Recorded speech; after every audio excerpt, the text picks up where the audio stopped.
Birmingham! Hey, it's Kip and the legend, no Tony Curry this week. Welcome to the starting lineup. Kip, how you feeling today, brother? Man, I am pumped up. We got so much going on. Kip Keefer Sports is blowing up. We've got a great team, and the summer is going to be fantastic. Man, I can't wait. We got so much going on. We about to head to Tampa for the SEC Media Days, baby! Kip Keefer got him a badge. He's going to have a press badge. Man, I can't wait to see it. Man, we're going down to Tampa. We're going to be down there with DeBoer. We're going to be down there with Kirby, Sankey, Finebaum. We're going to be down there with them all. Are you excited, brother? I'm excited. I am. We were going to have cameras rolling. Legend is going to be our man hanging out at the pool and at the lobby. He's going to be kind of like the guy on the red carpet on that assignment. And everybody, I'm getting so much reaction. Everybody that I tell that we're going to the SEC Media Days is talking about Legend and Coach DeBoer nose to nose in the lobby. Here he comes. He's got to come in and he's got to go out. Man, I know I got a few questions for you, Coach DeBoer, but I'll save them in person. Kip, everything going on in college football, there seems like there's more going on off the field than on the field. They're talking 24-team playoff. Finebaum came out and said that would be the death of college football. How you feeling about the 24-team playoff? Well, first of all, I got a lot of respect for Paul for stepping up and saying exactly what's on his mind, because sometimes Paul's got to play the host and the neutral guy. But if Paul Finebaum feels that strongly about that, that's a really strong statement to say. If college football institutes, this is his exact quote, if college football goes to a 24-team playoff, it'll be the biggest mistake in college football history, unquote. Yeah, it'll be a big mistake. You know, they talking 24 teams. That would just make the regular season. I mean, you almost had to go 7-5 to miss the playoffs if they turned to 24 team. Come on, you're thinking too much. You want too much money. Forget about it. Leave it at 12. Leave it alone. I mean, even 12 last year, some of the games were horrible. Oh, beyond horrible. I mean, I still have nightmares thinking about that Oregon and James Madison game. Oh my what a bummer. Man. But the SEC, of course, who always is in position because they've been at the top of the heap, they're always the one that's got to give and compromise. The SEC championship game is worth an estimated $55 million a year in revenue. They want them to give it up. You don't need that. We'll have a playoff game. And the SEC asked the question at the meeting this week, well, what is the revenue scale going to be? Is that going to make up for our $55 million cash cow? And the TV executives looked at each other and goes, well, we haven't worked out all the details yet. But so once again, the people pushing this are these lesser conferences and the TV networks. They all want this level playing field. That means the SEC has to compromise. That means the Big Ten has to compromise. This isn't a socialist country. They're on top for a reason. They've got the best product, and everybody ties for first place isn't going to work. College baseball down to the final two teams. The SEC this week, 4 teams in the same bracket of the final 8. Oklahoma beats Georgia. North Carolina comes out of the other bracket. We got right now Oklahoma, North Carolina in the college baseball. Can Oklahoma bring an SEC championship in baseball? They have been on an absolute tear because they were just about a middling team in the SEC regular season. But as you see in baseball, whoever's playing best in the postseason in the major leagues, a lot of times rides right to a championship. Oklahoma is just on fire. They went to Georgia Tech and beat the number 2 team in the country in the early round of that tournament. And that was just an astounding win. And then to go to Kansas and knock off the Big 12 champion as well. And now they've just been lights out at the College World Series. Georgia had just a record-setting team, hit 177 home runs during the regular season. Complete power outage in Omaha. The Bulldogs have gone home, along with Alabama, along with Texas, who Georgia beat twice. So the SEC only 1 team in the finals, but it was kind of set up that way, kind of rigged, which big surprise. Kip Keefer Sports is blowing up. We're going to be in Vegas. We're headed to New York, to Sarasota. Hell, we're headed down to Tampa and a few. Monty Bauer, We going crazy here at Kip Keefer Sports, man. We all over the world. And you're going to tune in right here every Saturday morning from 10:30 to 11. Leave all them other ESPN sounds alone. This is the one we'll be telling you like it is all year long. You know I don't cut no corners when it comes to Alabama. Hey, this is the starting lineup. Thank you for tuning in. Stay right where you are. You will not be disappointed. We'll be right back. Welcome back to the Birmingham Racecourse Casino starting lineup. It's Tone the Bone. It's time for Bone Fragments. You know, one of the things I love about Father's Day, happy Father's Day to everybody out there.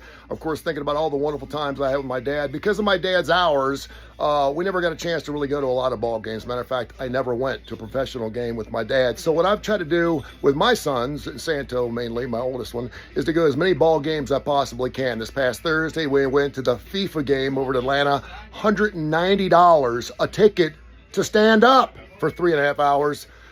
I'll do what I have to do. But the one thing, because it was so expensive, my dad did do for me is sports cards. And I'm seeing there in 2026, the sports cards is up over 37%, mainly because of UFC and because of FIFA cards, believe it or not. And the ladies actually have their Major League Baseball card coming out a little bit later on in Tampa later on this summer. So all kinds of different cards, a place where you can find cards and certainly comics, Sasquatch toys and comics. We're here with Seth Cosby. He is the man here. He has this really beautiful story. So I thought it'd be kind of fun to come down here and actually walk through your store and tell people exactly what you got, because when you see it from the outside, it does no justice to what you got going on. No justice whatsoever. Walk us around, brother. Tell us what you got here at Sasquatch Toys and Comics. So this first room that we're in at the shop, this is our Hot Toys statue room.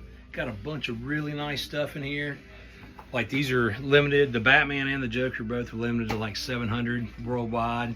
Got some really nice, little horror section there as well. Statues. Got a nice little Indiana Jones section over here as well. Beautiful. All right, again, this place has got like 17 rooms in it, so let's keep walking through it, because we only have about 30 minutes, so we're not. What else you got? So our next room in here, guys, this is our strictly Star Wars room. Yeah, baby. So bunch more modern stuff in there. We do have a lot of vintage as well. And by the way, you find some Star Wars stuff up in your grandma's attic, or you got some stuff unopened or even open, come to Sasquatch Toys and Comics, man. Seth will make a deal on it, as you can see. Buy, sell, and trade. And and if you're looking for something specific and you can't find it, I'll bet you Sasquatch Toys and Comics will find it for you. Where else are we going now? All right, next room is wrestling. Nice. Let's see, we got some TMNT in here. We also have Marvel Legends, DC Multiverse. We also got a little Star Trek section as well. Beautiful. Some Blues Brothers for you. I like that. Yeah, that's 100%. good. That's good. I like that. Transformers as well over here also. And then the next room we got is going to be our pop room. The pop room. Oh my gosh. Dude, you got a whole room dedicated to pops. This is unbelievable. This is the new kind of trading thing, but really it's been out for a while, hasn't it? It has. And it just keeps getting better and better. And this is, of course, part of the Funko stuff too. Yes, yeah. That's amazing. Here, actually, let's come down here real quick. So the nice thing about Pops is you have a nice big window to actually get stuffed autographed, which is really nice. So, very nice. So yeah, this is actually all our autograph section here. Super. Now we got about a minute left. We got to go, and I got to go see the comic room because they got over 300,000 comics. If you want to start a brand new hobby with your dad this Father's Day weekend, man, come down here and start some comics, bro. It is unbelievable. We're talking over 300,000 comics. Look at this. Our comics, guys. Dude, it's unbelievable. I mean, I cannot stress enough how much I was blown away by, and of course everything is graded, so you know what you're getting is the real deal. You know you're getting a great price. Well. Yep. And we go box after box after box. So if you're looking for something great to do with Dad this Father's Day, start something new, and it's not nearly as expensive as going to a FIFA game. I got news for you.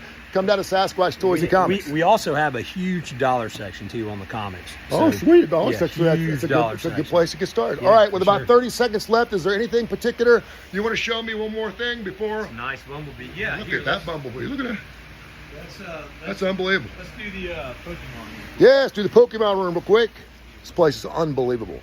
Sasquatch Toys and Comics, right here on the Birmingham Racecourse Casino, starting lineup on Tony Bone Fragments. All right, here we go.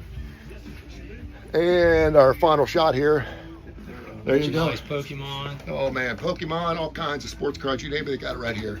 Sasquatch Toys and Comics. Check it out. Sports cards over here. There you have it, folks. Sasquatch Toys and Comics. Tone the Bone right here on the Birmingham Racecourse Casino starting lineup. Tell people how they can find you, my man. It's 145 Citation Court in Homewood, Alabama. Hey, really appreciate you hanging out with the Birmingham Racecourse Casino starting lineup every Saturday morning, 10:30, 11 o'clock. I'm Tone the Bone. Don't forget, Father's Day is tomorrow, and the thing that he loves the most is, of course, being rubbed down with big, beautiful hands, the Woodhouse Day Spa. Go to birmingham.woodhousespas.com, birmingham.woodhousespas.com. They got specials right now on their website for all the daddies out there. He took care of you during Mother's Day. Now do him a favor and get him something really nice at the Woodhouse Day Spa. And I promise you it's something he's going to want every single year. The Woodhouse Day Spa right here in Birmingham. Fantastic. Stuart Rome and the crew. They'll give you a bang-up job. They're going to do a fantastic job for every father out there. birmingham.woodhousespas.com, birmingham.woodhousespas.com. Hey, it's time for some Kip perspective here on the starting lineup. And this week, I'm going to resuscitate a topic that I brought up last Saturday on Game Time in kind of an impromptu discussion with Legend.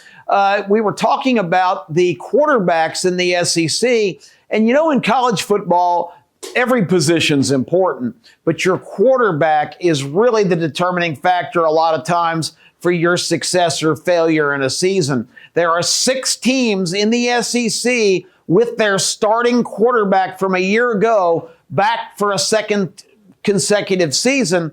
And we kind of just impromptu, didn't really get organized with it, but just kind of laid out between David Sears, our producer, Legend, and myself, our pecking order of those 6 quarterbacks. And mine was a little surprising, and I have posted, and that clip's on social media. You can always catch all of our posts on our Facebook page, Kip Keefer Sports, or on TikTok or Instagram. We're all over the place, YouTube.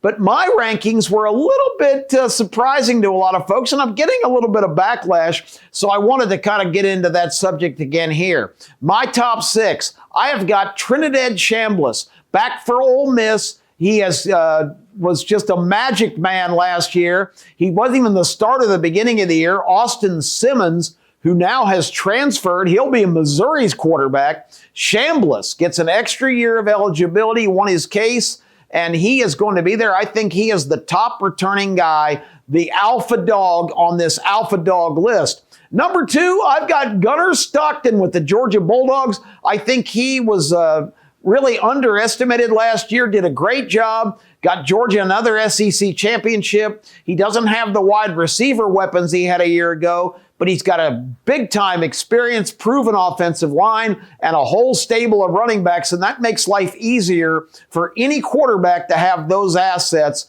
So look for Gunnar to have a monster year. Number 3, John Mateer at Oklahoma. John Mateer broke his thumb in the 4th game of the season and played, that's on his throwing hand as well, and it really affected his play. Oklahoma's still a playoff team, went down to Alabama, but I think John Mateer is poised to have a fantastic year for the Sooners. Number 4, Marcel Reed back at Texas A&M. Remember, Texas A&M was unblemished all season until right at the end, and they had the giant comeback with South Carolina. The Marcel Reed of the first half was not the Marcel Reed in the second half when he brought them back from a 30-3 halftime deficit to win that game. Of course, then they fell on their face against Texas and were eliminated by Miami in the playoffs. Marcel Reed, I don't think he's a great thrower, but he's a dynamic quarterback, the son of a great quarterback and coach, Joe Reed, so he's got a lot of pedigree.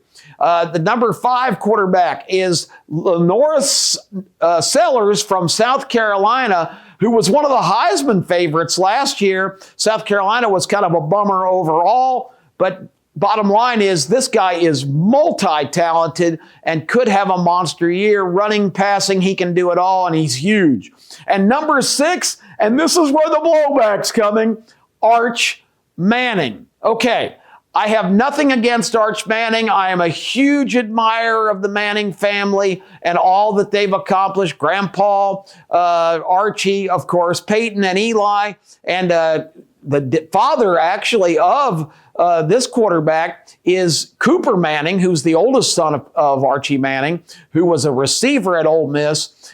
This quarterback last year at Texas did a good job, but I still say if you look at those top 5 names on my list, if any one of those 5 guys had been quarterback with that Texas team and all that talent from last year, would they have had the season they had? Arch Manning has to show it to me on the field. I'm going by what I've seen from the quarterbacks and not what somebody's last name is. And that's Kipper Perspective for this week. My top 6 returning quarterbacks. Hey, it's Case Keefer back again for another edition of the Vegas Heaters. I am a longtime sports bettor, sports betting writer, and sports editor for Greenspun Media Group, which includes Las Vegas Sun and Las Vegas Weekly. Not sure why I'm holding this football this week. I gotta be honest, I'm getting a little bit slow getting into the preparation for the upcoming season, both NFL and college football. Haven't done a whole lot. I gave you out those 2 teams I really love in both months ago now, Notre Dame and the Chargers, for those who missed it. But I haven't really dug in, haven't bet many more other futures. There's just so much going on right now. Now, I always think June is always a little bit underrated time, especially this time of year when we have the U.S. Open,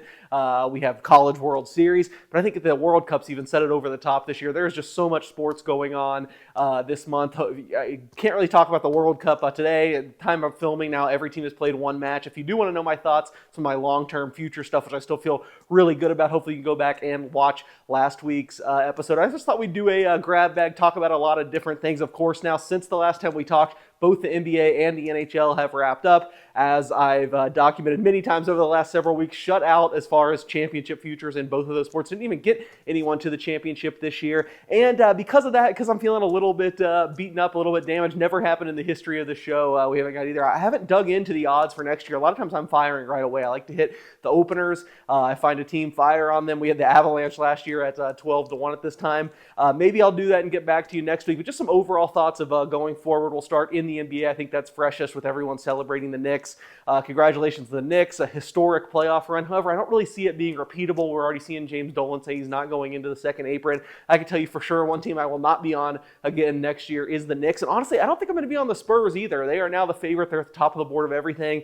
And yes, they could easily end up winning it next year. Victor Wembanyama, of course, you're going to start a franchise with him. If you could pick any one player in the NBA right now, I think Dylan Harper is going to be at that level as well. But Wembanyama still really worried about him holding up through the grind of a whole regular season and a playoffs year after year. Now, I know he most part did it this year. I just think it is a little presumptive to put them so far ahead of the Thunder already. So I'm probably going to be back in the same position I am. And hopefully you didn't pay attention at all to what I said this year. We did terrible on the NBA, but the 2 years before that, we absolutely crushed. All over the Thunder 2 years ago, all over the Celtics last year. I think I'm going to be back on the Thunder and the Celtics next year, to be honest. I think the Celtics were the best team in the East, hands down, at the end of the regular season. I think they might get Giannis now in this trade. I don't know if that makes me higher or lower on them. It'll be interesting to see. I just feel like I'm going to be really high on Boston again. And I honestly think right now we're going to have to see how Oklahoma City manages something. They are facing a cap crunch for the first time, but I'm a little bit higher on Oklahoma City than what the early odds I've seen. As far as the NHL, another one I haven't bet anything on. I really thought I had it cornered this year with Colorado and Tampa. The next team I probably would have bet, though, is Carolina. I think I had futures on them like 5 straight years, so it really hurt seeing them ultimately roll to the Stanley Cup final. You saw the final 3 games. Vegas had nothing for them. If I was picking a team for the East, they're going to be short next year, but I think you can't really go wrong with Carolina. They still have so much depth. They're not paying anyone too much. You think they're going to have a shot of just running it right back. But if I wasn't Carolina, as much as I love Tampa this year, a team getting older, tough division, I probably can't run it back with them. I'd be looking for some super long shots, maybe like the New Jersey Devils, who I seem to just can't be able to quit. Wasn't on them this year, but I think they have such high potential. I think a lot of people have seen that now after what we saw at the Olympics with Jack Hughes, but also just loved their general manager hire. Shout out to Sonny Mehta. When I moved out here to Las Vegas, a guy that was really into sports betting, analytics, poker, all that background. I really think that I like guys that are on the cutting edge of stuff like that. I thought that was a great hire. So maybe he's the one that could set the Devils over the top. A team I might be looking at a long shot. Even the Rangers, who were dreadful this year, I think they have the best goalie in the world in Igor or Shesterkin. So maybe some teams I might look at a bullish case going in to next year. In the West, it's easy. The team that's going to jump out to me, number one. The Avalanche, of course, are going to be the team to beat, but we bet them 12-1 at this time last year. They're going to be like 6-1 now. I like another team in their division, the Wild, who I think down the stretch this year, once they got Quinn Hughes, were just as good as anyone. Now, of course, they weren't healthy enough, so they could not beat the Avalanche in this year's playoffs. But if they were healthy, if they had that center depth they had throughout the season, maybe it's them, not the Golden Knights, to take out the Avalanche. So I'd be looking for the Wild next year in the NHL. Quickly, let's get on to what's going on this weekend, because it is the U.S. Open, and I've given out a lot of plays on the show.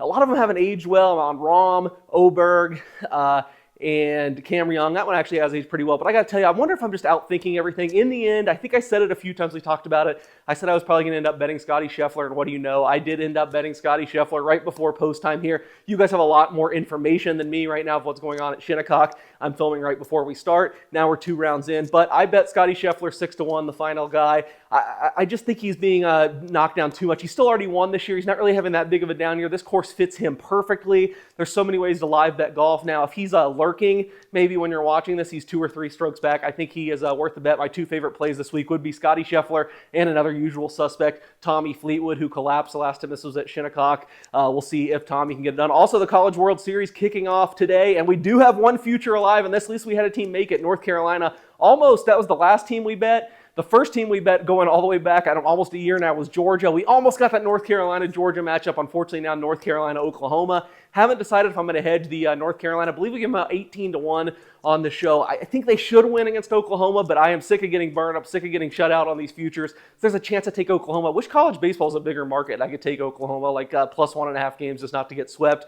Then we could middle and shoot for both. But that's some thoughts on all that's going on, or a lot that's going on this week. Thanks for checking out another edition of the Vegas Heaters. Let's see what the rest of the guys have to wrap it up on the starting lineup. Hey, welcome to the Legend Cave, where few men have ever been allowed. I'm talking Monty Bauer, Kip Keefer, Tony Curry, Paul Finebaum. I got my membership card here. No, that's all right, brother. You okay. I just wanted that's only JK that we card when they come in. And Don. And Don.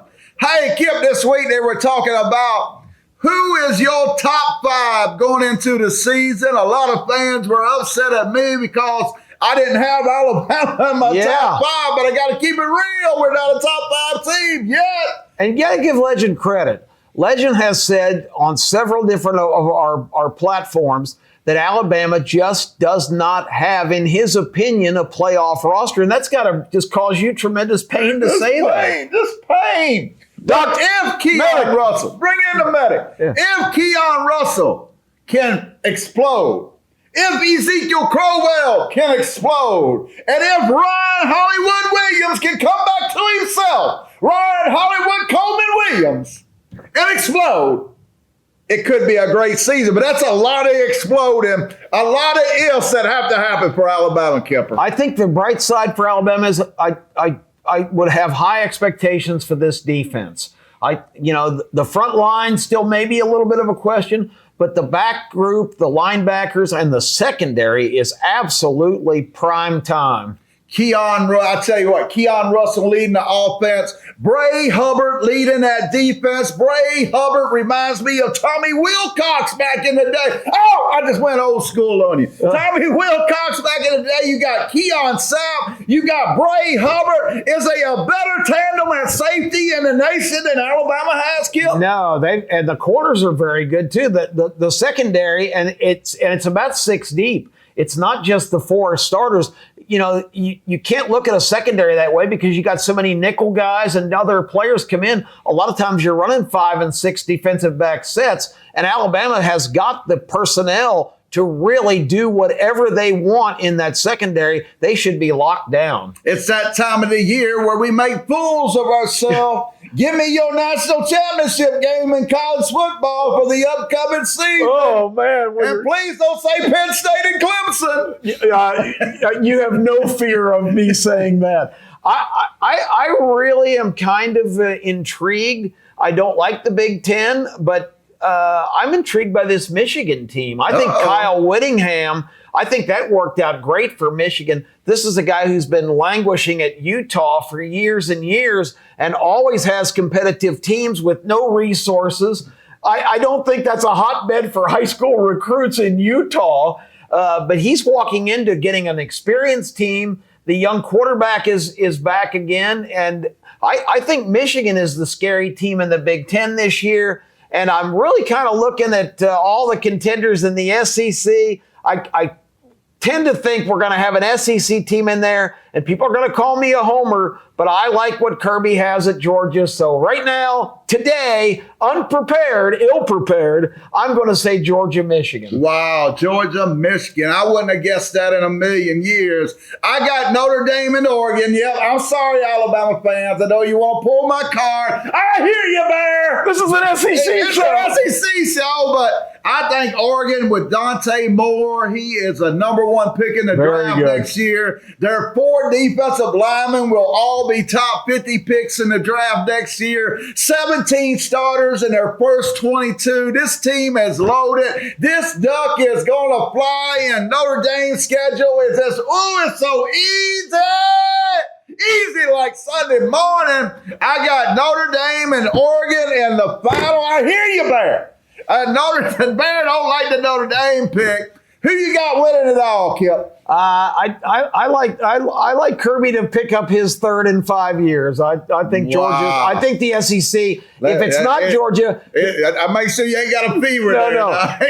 If it's not Georgia, whatever SEC team rises to the top and plays the Big Ten team this year for the championship, I'm going with the SEC.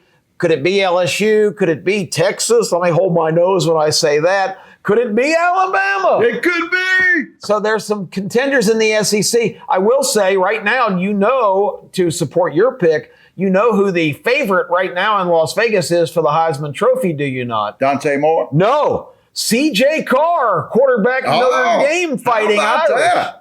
He's the favorite right now, and that's astounding because guess who's second? Arch Manning. What a surprise. What a surprise. Hey, my pick is I got the Ducks winning their first championship. Hey, remember it's just a game. Don't be like Kip and the legend.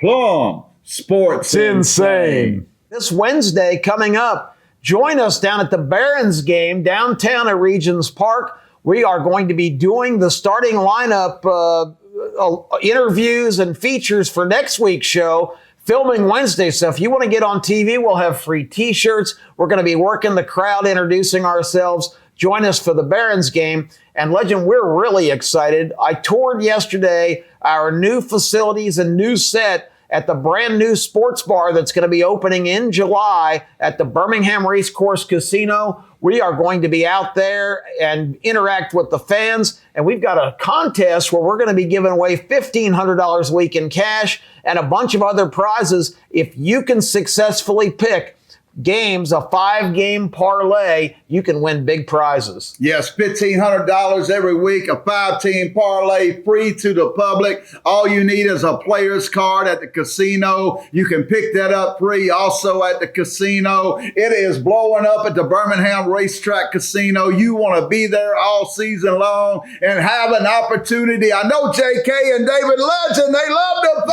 5-team parlays. All you got to do is pick 5. We also be giving out other awards, though, won't we, Kip? Oh, absolutely. There's going to be all kinds of great opportunities to win prizes and cash. So keep that in mind. We're going to have happy hour parties every Wednesday night at the Birmingham Racecourse Casino. It is going to be the special place for football fans all season long. Hey, happy Father's Day to all the fathers. We love you. Have a great weekend. And remember, every Saturday at 10:30, log it in. The starting lineup. We'll see you next week.